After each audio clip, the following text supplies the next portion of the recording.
Tracey Martin is the Minister for Internal Affairs and oversees fire and emergency. She says there's an historical problem of bullying and harassment, but action is being taken to fix that.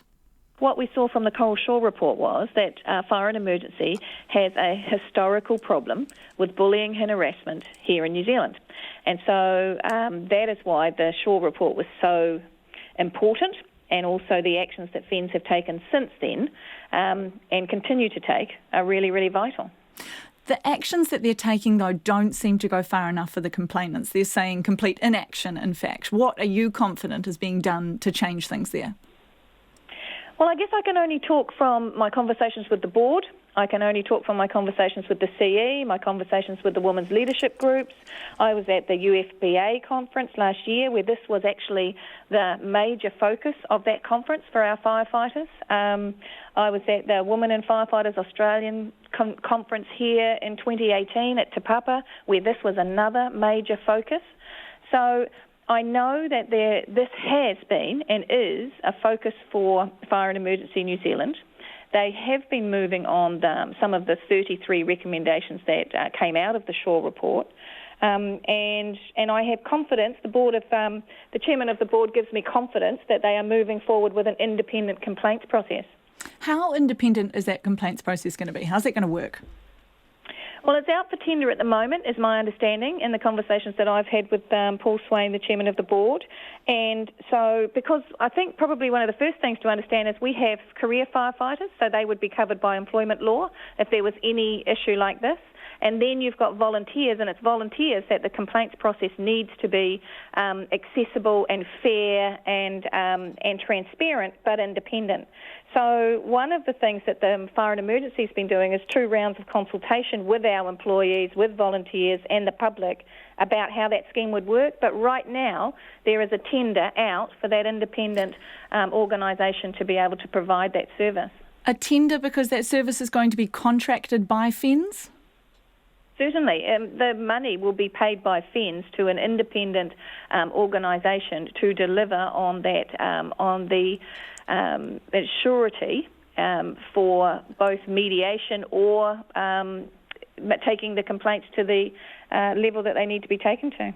But in comparing this independent body with the IPCA, for example, over at police, that is completely independent. If this is being contracted by FENZ, doesn't that call into question just how independent it is? So I guess that would only be a suggestion if one is saying that this organisation that would tender for this contract would not do the job they are paid to do because they feel that they owe FENZ some sort of loyalty? Is that what you're suggesting, that they couldn't be an independent body and actually make sure that they followed through appropriately on complaints? Just in that, how removed are they from fire emergency in the first place? If that is who their contract is through, there is, somewhat of a relationship there, as opposed to the IPCA, where that's a completely independent body.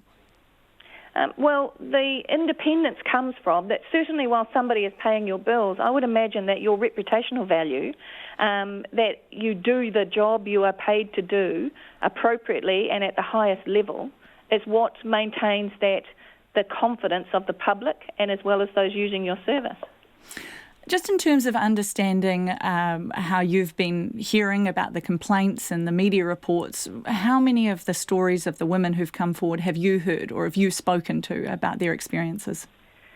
Well, I understand that one of the young ladies contacted my office around a cadet program around early 2019, sent a letter to my office and I responded to her. She raised concerns about a cadet program and I responded to her around the screening and so on and so forth that FENZ has in place. Otherwise, to the best of my knowledge, I haven't had any direct contact with the complainants. Are you confident that young woman's situation was dealt with? I would prefer not to comment on the specific cases of these women. I don't know enough to be able to answer that with confidence because they are historical cases and part of them was managed by the police, part of them was managed by the Fire and Emergency New Zealand, and none of that was managed by my office. I guess in terms of understanding how historical these cases are, though, the complaints are still coming forward and women say the culture still isn't changing. So if that was 18 months ago that happened, how do we know what is happening now, other than the conversations you're having with the board? These complainants are still coming forward. Are you confident things are changing? Well, as I say, sorry, I apologise. I understood your last question to mean the two women that are actually in the mainstream media at the moment. If you're referring to others who have come through the complaint system, the interim complaint system that have been in place in fire and emergency over the last 3 years, then I don't recall having any direct conversation with any of the complainants.